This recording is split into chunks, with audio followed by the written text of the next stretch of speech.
बिस्मिल्लाहिर्रहमानिर्रहीम। मैं हूं तारिक चुनियो और ये है वॉइस नोट नंबर 8। आई के अपने सितंबर 19 में एक सवाल पूछा है एक्सेस टैक्स पे, और इसकी लैंग्वेज कुछ इस तरह है कि क्वेश्चन नंबर 6 था, उसका पार्ट ए में para 3। Under the sales tax act 1990 in rules made thereunder briefly describe the provisions related to excess oblique additional amount of sales tax collected by a registered person। इस question में जिस situation का जिक्र है वो access tax है। Access tax क्या होता है?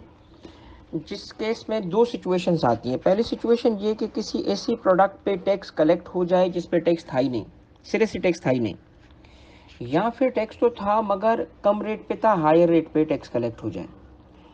तो ये किसी भी वजह से हो सकता है, misunderstanding, misapprehension, for whatsoever reason. अगर किसी रजिस्टर्ड पर्सन ने अमाउंट ऑफ टैक्स कलेक्ट कर लिया जो लेविएबल नहीं था या in excess of the levy था, तो ऐसा अमाउंट ऑफ टैक्स एफबीआर को, गवर्नमेंट को पे करना होता है। पॉइंट नंबर 1 ये है कि it is liable to be paid to the government.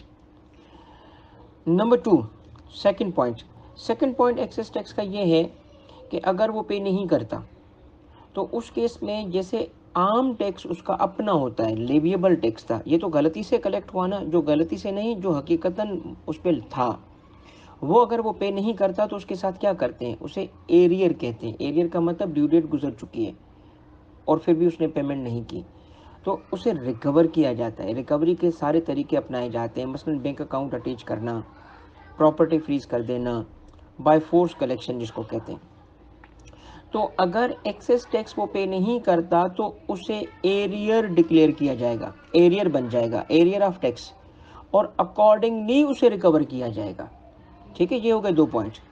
तीसरा पॉइंट ये है कि एक्सेस टैक्स में इंपॉर्टेंट बात ये है कि जो मैंने बात बताई वो उस वक्त एप्लीकेबल होगी जब इसका बर्डन एंड कंज्यूमर तक पास ऑन हो चुका हो। मसलन रेट एप्लीकेबल था 17%, 19% कलेक्ट हो गया, या टैक्स था ही नहीं, 17% टैक्स कलेक्ट हो गया, और मैन्युफैक्चरर ने कलेक्ट करके डिस्ट्रीब्यूटर को, डिस्ट्रीब्यूटर ने रिटेलर को, और रिटेलर ने फिर आगे कंज्यूमर को वो पास ऑन कर दिया।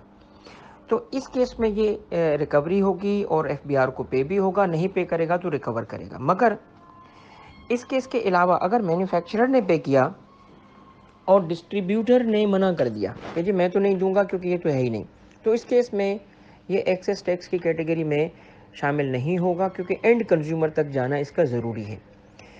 अच्छा, एंड कंज्यूमर तक ये बर्डन अगर चला गया तो कौन साबित करेगा एंड कंज्यूमर तक गया है कि नहीं गया? ये वो रजिस्टर्ड पर्सन पे बर्डन होगा, वो प्रूव करेगा कि ये नहीं गया। एफबीआर का वर्जन यही होगा कि ये पास ऑन हो चुका है टू द एंड कंज्यूमर। अब इसमें लास्ट पॉइंट ये है कि ये रिफंडेबल नहीं होता, क्योंकि अवाम में से किसने वो चीज़ें इस्तेमाल की, किसने नहीं की, वो आइडेंटिफाई करना मुमकिन नहीं होता। इस वजह से ये tax under this section payable to the government है। अगर वो सप्लायर या जो भी जिसने ये कलेक्ट किया है नहीं पे करेगा, उसे रिकवर भी किया जाएगा, और वो ये नहीं कह सकता कि जी चूँकि ये तो टैक्स एक्स्ट्रा है, एक्सेस है, तो मैं आपको जो है ये नहीं पे करूँगा क्योंकि ये मैंने कलेक्ट किया है तो मेरे पास रहेगा, उससे ये रिकवर किया जाएगा।